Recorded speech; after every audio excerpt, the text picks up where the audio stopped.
Les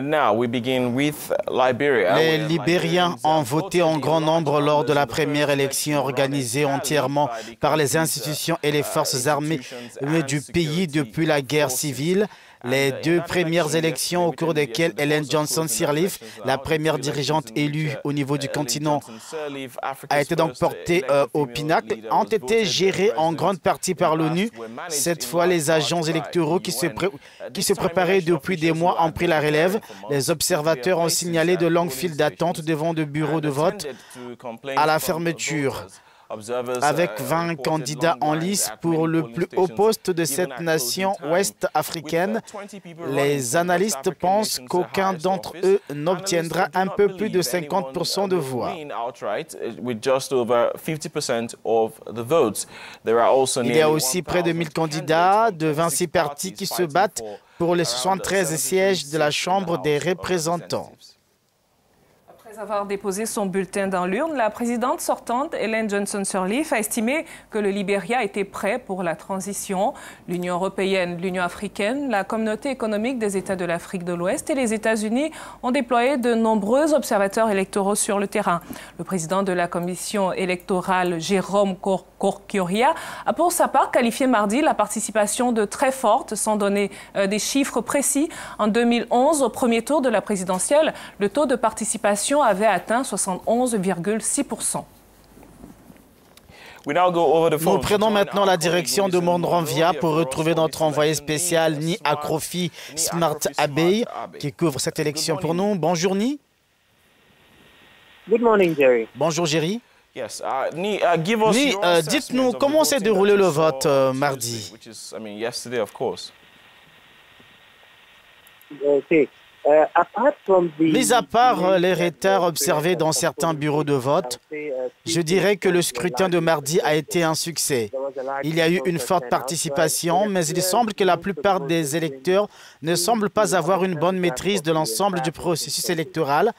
Par conséquent, des électeurs se sont présentés dans les bureaux de vote où ils sont réellement inscrits, mais ils ont dû être dirigés vers un autre centre de vote à cause du nombre d'écoles utilisées comme centre de vote. A number of schools served as voting centers for and the classrooms, the various classrooms in the school became individual polling stations within the larger premises. Je dois dire que cela a causé des files d'attente qui évoluaient lentement, provoquant une certaine agitation.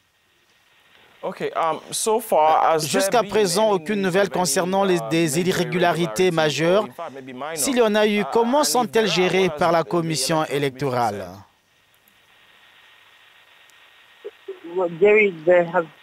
Jerry, en effet, il n'y a pas encore eu des irrégularités signalées et je n'ai pas non plus été témoin de telles choses au cours de mes rondes de mardi. Les seules questions qui ont été évoquées lorsque la commission électorale a rencontré la presse et les observateurs hier étaient celles des électeurs qui ne retrouvaient pas leur nom et le vote qui ne démarrait pas à temps dans certains endroits.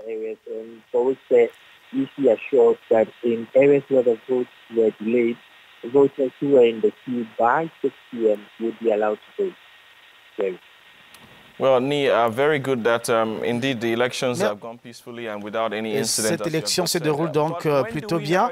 Mais à quand les premiers résultats de cette élection?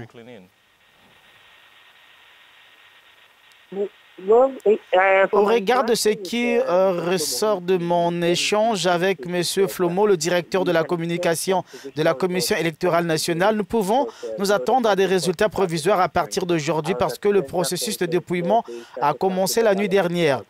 J'étais dans un centre où on avait commencé à compter les bulletins de vote vers 21 h. Ce centre, par exemple, attendait 550 électeurs, mais moins de 500 votés. Alors, gardons les doigts croisés. Nous attendons un autre briefing de la commission électorale le plus tard aujourd'hui et j'espère que nous pourrons obtenir des résultats de cette instance. Merci, Ni, de nous tenir au courant de l'évolution de la situation sur place. Merci, Jerry. À suivre le journal de l'Afrique, c'était donc Ni en ligne de Monrovia.